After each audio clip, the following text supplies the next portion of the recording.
थे अखलाक मदानी साहब, जो इंतहाई जामे अंदाज में अपने ख्यालात का इज़हार कर रहे थे। हमारी तकरीब में जनाब चौधरी रफीक साहब फलाक, हमारे ब्रदर जनाब सबर शिराज साहब हमारी आज की इस तकरीब में तशरीफ लाए। मैं तमाम इंतजामिया की तरफ से दिल की अता गहराइयों से शुक्रिया अदा करता हूँ और खुशामदीद कहता हूँ। ख्वातीन और हज़रात, अब मैं खिताब के लिए एक ऐसी शख्सियत को बुलाने जा रहा हूँ जो किसी तारफ के मोहताज नहीं, पलाक से लेकर खलकाबाद तक जितने अवामी मंसूबे आपको नजर आए वो सब के सब उनकी मरूने मेहनत है। और अब यही जज्बा लेकर पूरी रियासत की तमीर और खुशहाली के लिए सरगर्म अमल है। हल्का LA2 की आवाम ने आप पर एतमाद करते हुए आपको असेंबली की सीट तोहफे में दी। उनको बुलाने से पहले मैं एक शेर उनकी नजर करूंगा कि आप आए तो बहारों ने लुटाई खुशबू, आप आए तो बहारों ने लुटाई खुशबू, फूल तो फूल थे कांटों से भी आई खुशबू, ज़हमत उठाकर आप जो तशरीफ लाएंगे, ज़हमत उठाकर आप जो तशरीफ लाएंगे, फूलों की क्या बसात हम दिल बचाएंगे। तमाम सामीन नाज़रीन, स्टूडेंट, मेरी आप तमाम से रिक्वेस्ट है कि खड़े होकर आज के मेहमान खुसूसी का इस्तकबाल करें तालियों की गूंज में। जनाब चौधरी कासिम मजीद साहब।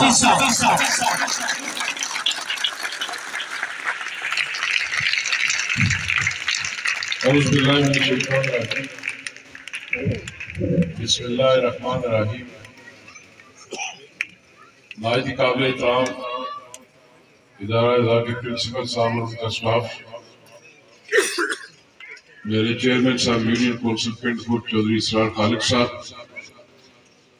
बाबा मोहम्मद शरीफ साहब, चाचा रफीक साहब, पहलवान नजाकत साहब, कमर साहब, साबिक असिस्टेंट एजुकेशन ऑफिसर मोहतरम इखलाक दानिश साहब, साबिक चेयरमैन ज़कात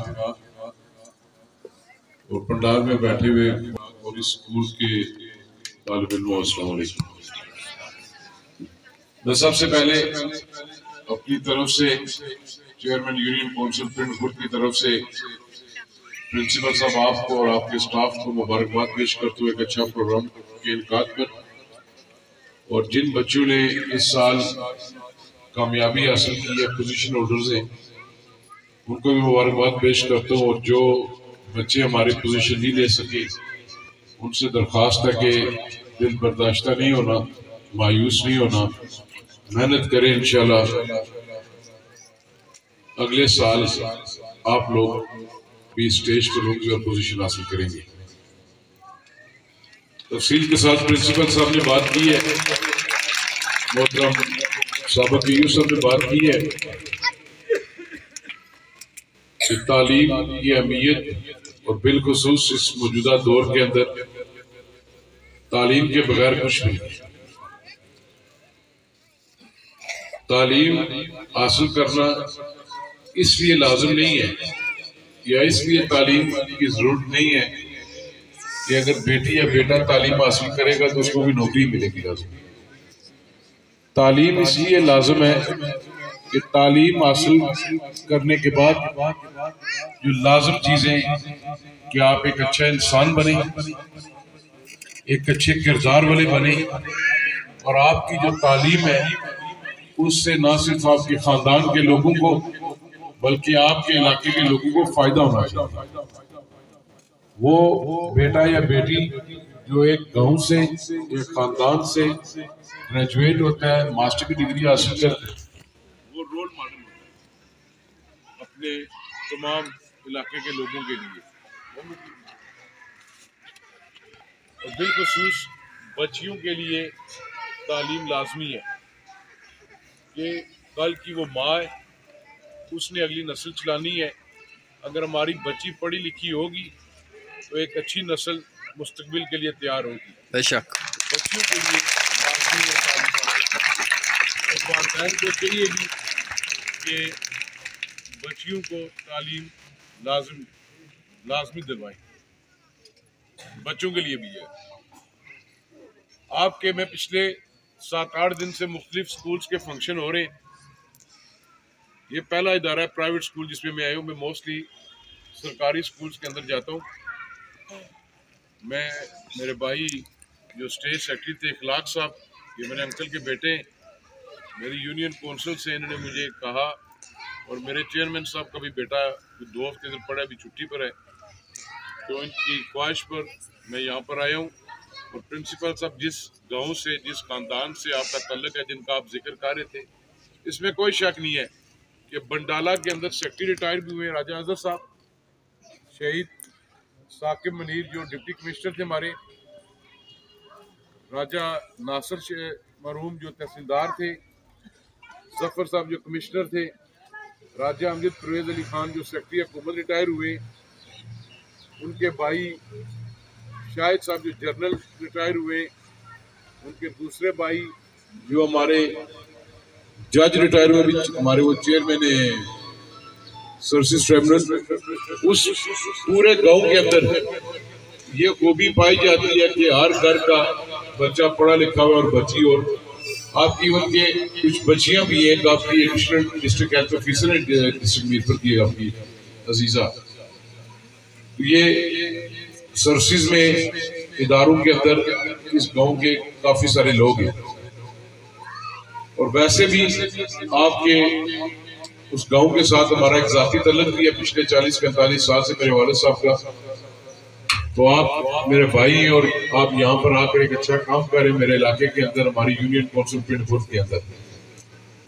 जो बात मैं बताने लगा था कि सरकारी स्कूल और प्राइवेट स्कूल के जो फंक्शन में मैंने फर्क देखा है, जो कल भी मैं गया हूँ, एक चीज की कमी मैंने महसूस की है। इस्लामगढ़ में गया हूँ, मैंने उधर भी कमी महसूस की है, और दीगर जिन सरकारी स्कूल जो हम जाते हैं वो कमी महसूस हम करते हैं। उसमें यह कमी नहीं है कि वो बच्चे परफॉर्म नहीं कर रहे या वो बच्चे नंबर नहीं ले रहे, उसमें जो दिलचस्पी है वालिदैन की, उसमें कमी देखी है।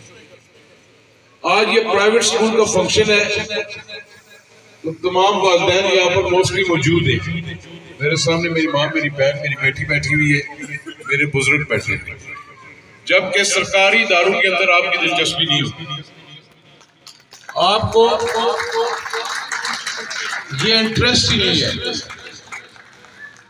ये नहीं कि ये फीस ले रहे हैं और आप आ रहे हैं, फीस 1000 रुपया होगी, 1500 होगी, 2000 होगी, क्लास के मुताबिक होगी, पर इधर आप शायद अपनायत महसूस करते हैं कि हम लोग फीस दे रहे हैं तो स्कूल के तकरीबात में जाना हमारा फर्ज बनता है।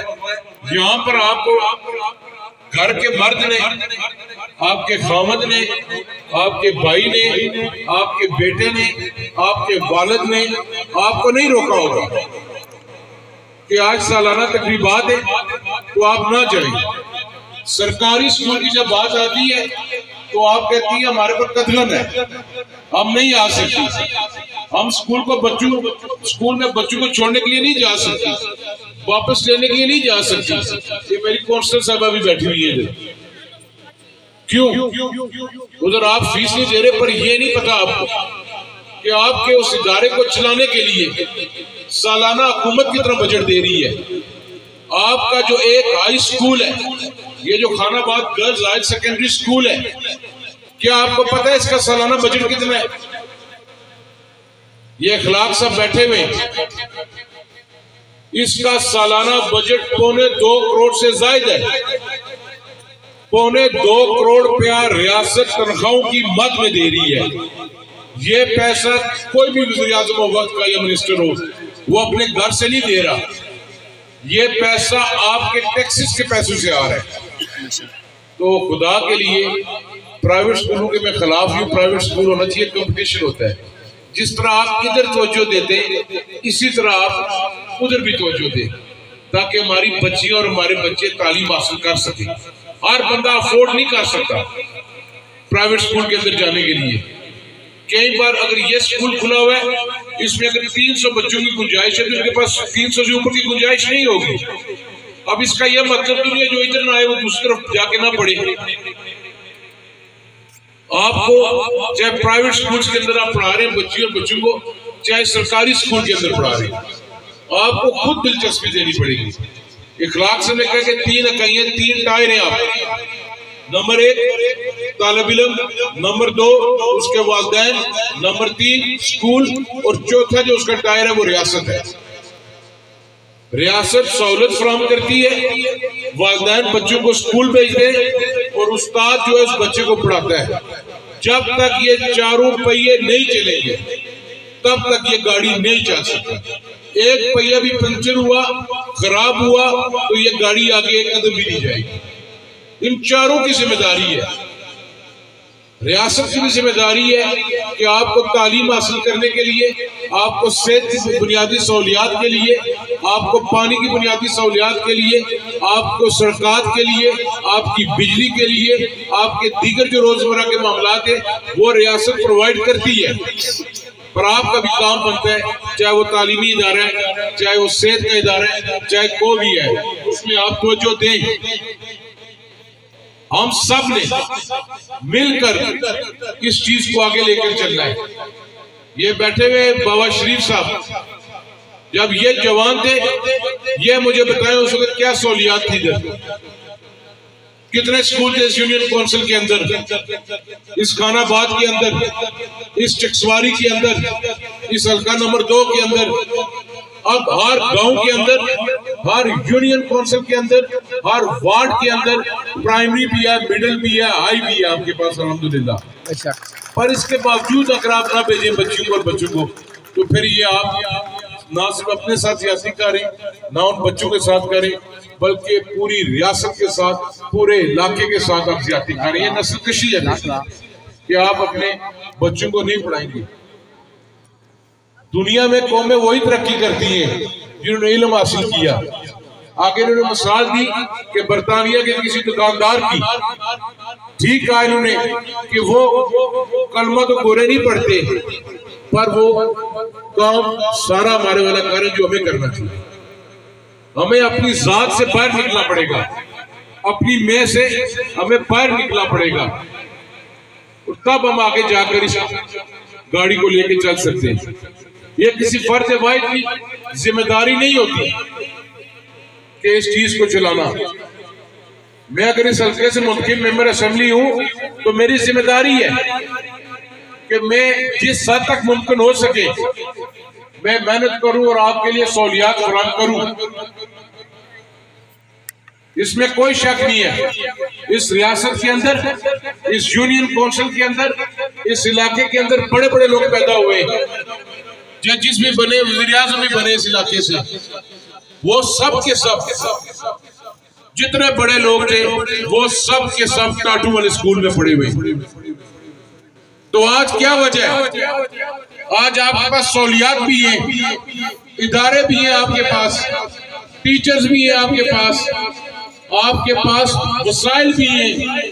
तो पिछले 15-20 साल से आप देखें कोई बच्ची या बच्चा ऊपर नहीं जा रहा। क्यों? रोजगार लाजम है, इसमें कोई शक नहीं, पर ख्वातीन व हज़रात, रोजगार का वादा मैंने और आपने नहीं किया अपने आप से या किसी से।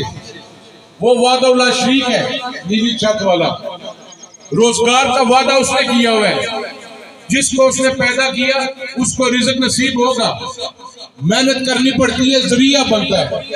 हमने तालीम इसलिए हासिल नहीं करनी कि किसी चौधरी साहब के पास जाकर या कासिम मजीद के पास जाकर या किसी और पैंच के पास जाकर अपनी बेटी या बेटे को नौकरी दिलवानी है। इसलिए मत तालीम हासिल करो, तालीम एक अच्छा इंसान बनने के लिए हासिल करो, मेहनत करो, अपने बच्चों पे टाइम दो। रब की जात करम करेगी, उसको नौकरी भी मिलेगी। जिसने पैदा किया हुआ वो रिज़्क़ देगा। रियासत का काम है रोजगार के मौके आपके लिए फराहम करना। आज इस हल्के की मैं बात करूं, बेशुमार इश्तिहार टेक्निकल पोस्टों के आ रहे हैं, सामियों के आ रहे हैं, कोई बंदा आपस से अप्लाई नहीं करता। आपकी इस यूनियन काउंसिल पिंड खुर्द के अंदर पिछले 6 साल 7 साल से ये बैठी हुई है मैडम, एलिमेंट्री टीचर्स की पोस्टें खाली हैं। क्यों आप अप्लाई NTSS? जनाब प्रिंसिपल साहब, आप इस एजुकेशन सोसाइटी से तल्लुक रखते हैं। हमने तो इस इक़्तिदार में आकर हमने तो जो एलिमेंट्री टीचर्स, सीनियर टीचर या लेक्चरर की जो अपॉइंटमेंट का क्राइटेरिया तय किया है, उसमें हमने टेस्ट खत्म कर दिए। इंटरव्यू वाले में जो था, एक गरीब की बेटी टेस्ट रिटर्न पास करती है, इंटरव्यू में उसके लिए सवारिश नहीं है, जिसकी सवारिश है उसे अम्मी और अब्बू का नाम पूछा जाता है और 10-15 नंबर दे दिए जाते थे। हमने वो भी खत्म कर दिया है, ताकि जो महकमा तालीम के अंदर भर्तियां हूँ, इसी तरह लेक्चरर्स के लिए था, हमने कहा डिग्रियों के नंबर लगाए, एग्रीगेट बनाए और इनको जॉब दे दे, दारिम के लेटर भेजे। क्यों की है? ताकि मेरिट पर महकमा तालीम के अंदर लोग आए, मेरिट के अंदर लोग आएंगे तो लोग बच्चों को पढ़ा सकते हैं। आप एक गांव से दूसरे गांव नहीं जाते। बुरजुन में गया था, कितना हिली एरिया है, नारोवाल का लड़का वहां पर पढ़ा रहा है। अगर उसको 50,000 माना 17वें ग्रेड की तनख्वाह मिलती है, जो 17वें ग्रेड का इस हल्के का लगा हुआ 17 ग्रेड का 50 उसको भी मिल रही है, वो यूनियन काउंसिल दूसरी जगह नहीं जाता जी। कभी एक चौधरी साहब सवारिश करेंगे, कभी राजा साहब करेंगे, कभी कोई और करेगा। वो अगर पढ़ा सकता है तो हम क्यों नहीं पढ़ा सकते यार? तबादला हो, क्या आपको पता है? ये मैं पता नहीं, मौजूद इलाका इनके लिए मैं बता रहा हूँ। आज इधर आने से पहले मेरी मीटिंग थी महकमा तालीम के साथ, मेरे साफी भाई यहाँ पर खड़े। मैंने मेल सेक्टर और फीमेल सेक्टर के अंदर अभी तक जो ये 20% इस पर काम हुआ है, जो चीजें हमें पता लगी है। 66 असामियां ऐसी हैं, 66 लोग ऐसे हल्के के अंदर महकमा तालीम के अंदर जो पिछले 7-8 साल से पूरे हल्के को यरगमाल बना हुआ है तालीम के अंदर। कोई इधर ऑन ड्यूटी बैठा हुआ है, कोई इधर बैठा हुआ है, कोई मीर पर बैठा हुआ है। ये नॉन फंक्शनल स्कूल है, इस इदारे की बिल्डिंग नहीं है, इस इदारे में बच्चे नहीं है। 66 लोग पिछले 8 साल से तनख्वाह ले रहे हैं और वो किसी इदारे के अंदर हाजिर ही नहीं है। कुछ इदारों के अंदर हाजिर किए हुए उन्होंने, वहां पर तादाद के 30, टीचर कितने 4। मैंने कहा यार ये तो सुन रहे नहीं जी, देखिए ना वो 6 क्लासें हो जाएंगी तो 6 टीचर चाहिए। मैंने कहा यार जब हम पढ़ते थे 100 की क्लास होती थी, 1 टीचर पढ़ाता था मैं। ये प्राइवेट स्कूल के अंदर कितने टीचर्स हैं? 10 होंगे, 15 होंगे। इनकी तनख्वाह भी आप देख लें और उनकी तनख्वाह भी आप देख लें। यहाँ पर तो कोई अच्छा जो टॉप क्लास का भी टीचर होगा वो तो 25-30 से ऊपर नहीं होगा, और सरकारी में आप टेक अप 40 से करते हैं। ये चीज अपने जहन में बिठाएं। मुझे बैसियत सियासी वर्कर या एक MLA के तौर पर या जिस बंदे ने लिखी, ये बातें कड़वी बातें, इसके आफ्टर शॉक्स भी होते हैं। जब मैं आपके पास हूँ, आप कहेंगे स्टेज पे खड़े होकर तो बातें करता था, ऑन ड्यूटी खत्म करूंगा, अब आप वोट लेने हम देखते हैं। जब मैं इस चीज की परवाह नहीं कर रहा, जब मैं इस चीज पे कंप्रोमाइज नहीं कर रहा, तो आप लोग क्यों कर रहे? मैं इन बच्चियों के लिए कर रहा हूँ, इन बच्चों के लिए कर रहा हूँ ताकि इनको अच्छी तालीम हम दे सकें। आपने कहा कल इधर से डॉक्टर बनेगा, इंजीनियर बनेगा, इधर से डॉक्टर भी बनना चाहिए, इंजीनियर भी बनना चाहिए, जज भी बनना चाहिए और सियासतदान भी बनना चाहिए। इधर से क्यों गरीब का बेटा सियासत नहीं कर सकता? जनाब प्रिंसिपल साहब, हम स्टेटस को के खिलाफ लोग हैं। हमने वो मिथ तोड़ी है, माजी में भी तोड़ी है, इस पर भी तोड़ी है, वो तोड़ के दिखाई है हमने। यहाँ पर बड़े बड़े बातें करते हैं, तो आपसे मेरी दरख्वास्त है इस हद तक स्कूलों को मत चलाएं कि नायब कासिम की असामी आती है, 50 बंदा मेरे पास बैठा होता है, चॉइस ऑफ लाओ, ये लाजमी है, लाओ। मैं जब से मिनिस्टर बना मेरे पास कोई नहीं आया। इस यूनियन काउंसिल के अंदर से चेयरमैन मुझे कहते रहते हैं, किसी ने नहीं कहा कि फलां स्कूल के अंदर स्टाफ की कमी है। अखबार में लिखवा देते हैं खानाबाद वाले में वो हेड मास्टर नहीं है जी, क़यामत आ गई है, इस तरह वाले में ये नहीं है, ये हो गया है। क्या आपने ये कहा है कि स्कूल के अंदर स्टाफ की कमी है या बच्चे सही तालीम हासिल नहीं कर रहे, क्या उनका रिजल्ट अच्छा है या नहीं अच्छा, या इसको हम किस तरीके से बेहतर कर सके? मेरे तो दरवाजे खुले हुए। मैं जो तरजीह दूंगा, मैं इस फोरम पे खड़े होकर कह रहा हूं, मैं गवर्नमेंट सेक्टर को तरजीह दूंगा, क्योंकि मैं आपके वोटों से मुंतखब हूं। मैं तनख्वाह आपके टैक्स के पैसों से ले रहा हूं, तो मेरा फर्ज है पहले अपना घर ठीक करना, अपने गवर्नमेंट के इदारे ठीक करना। तो ये सब एक चेयरमैन यूनियन काउंसिल साहब, आप इन बड़ों के साथ बैठकर, चाहे वो प्राइवेट सेक्टर है, प्रिंसिपल साहब, मैं आपको यकीन दिलाता हूँ कि आपने जो खानाबाद स्कूल खोला हुआ है, चेयरमैन यूनियन काउंसिल इस वार्ड से काउंसिलर भी है, चाचा रफीक बैठे हुए, बाबा शरीफ बैठे हुए, पहलवान साहब बैठे हुए, ईओ साहब, जो हमसे सपोर्ट हो सकती है हम आपको सपोर्ट करेंगे। और इसी तरह जो गवर्नमेंट सेक्टर्स के अंदर जो स्कूल है, इनको बेहतर करेंगे। ये नहीं होना चाहिए स्कूल का जो हमारा कंसेप्ट रह गया है, हम सियासी लोगों का भी और हमारे नुमाइंदों का भी, डिस्पेंसरी का जो कंसेप्ट है हमारे जहन में, ये इन बच्चों की जो बच्चियों के लिए बिलखुसूस ये हमारे जहन में है कि फलां जगह स्कूल होगा, कल इलेक्शन होगा, ये पोलिंग स्टेशन बनेगा, हम टप्पे लगाएंगे वहां। ये कंसेप्ट है स्कूल का, डिस्पेंसरी का, वो खत्म ना करिए। जो सब कल उधर पोलिंग हो सी 500 वोट है, 400 पास कर ले सर, ऑपोनेंट कोई नहीं होगा। वो यार वो एक दिन होती है पोलिंग, वोट लोगों के जमीर की आवाज है, कोई टप्पे वाला सिस्टम नहीं है। लोग अपने जमीर की आवाज पे, दिल की आवाज पे, जिसको दिल है वोट दे। पर इदारे हमने अपनी सियासत के लिए, अपनी खड़पेंची के लिए नहीं बनाने, हमने इदारे लोगों की बेहतरी के लिए, लोगों की सहूलियात के लिए, अच्छी तालीम हासिल करने के लिए हमने बनाने। कोई किसी बरादरी के लिए भी इदारा नहीं होगा, किसी सियासी जमात के लिए नहीं होगा, मखलूक खुदा के लिए ये इदारे। हम कोशिश कर रहे हैं, मैं आज जा रहा हूं मुजफ्फराबाद, 1-2 दिन तक मेरी पूरी कोशिश है कि मैं न्यू सिटी के अंदर भी स्कूल खोलूं। हम उसको मॉडल स्कूल के तौर पर खोलना चाहते हैं, ताकि हर यूनियन काउंसिल से बच्चे को दाखिल हों। जो हो सकता है तालीम के मैदान में हम लोग बेहतरी लाएंगे, गवर्नमेंट सेक्टर के अंदर भी और प्राइवेट सेक्टर के अंदर भी। जहां पर प्राइवेट सेक्टर को हमारी जरूरत है, हम लोग हाजिर हैं। जहां पर हमें इनकी मदद की, इनकी रहनुमाई की जरूरत होगी, हम इनसे रहनुमाई लेंगे। आपने ये अच्छा किया जो ब्रेन टेस्ट किया आपने, उसमें आपने बताया मेरी अमीदाबाद की बच्चियां, कोटली सरसावे की बच्चियां, चकसवारी की, गवर्नमेंट सेक्टर्स की बच्चियों ने पोजीशन हासिल की है। अच्छे लोग भी मौजूद हैं, अच्छा स्टाफ भी मौजूद है जो मेहनत कर रहा है, पर मजीद मेहनत करनी पड़ेगी। इस पे कोई स्वारिश नहीं होनी चाहिए, कोई तल्लक या ना तल्लक वाली बात नहीं होनी चाहिए।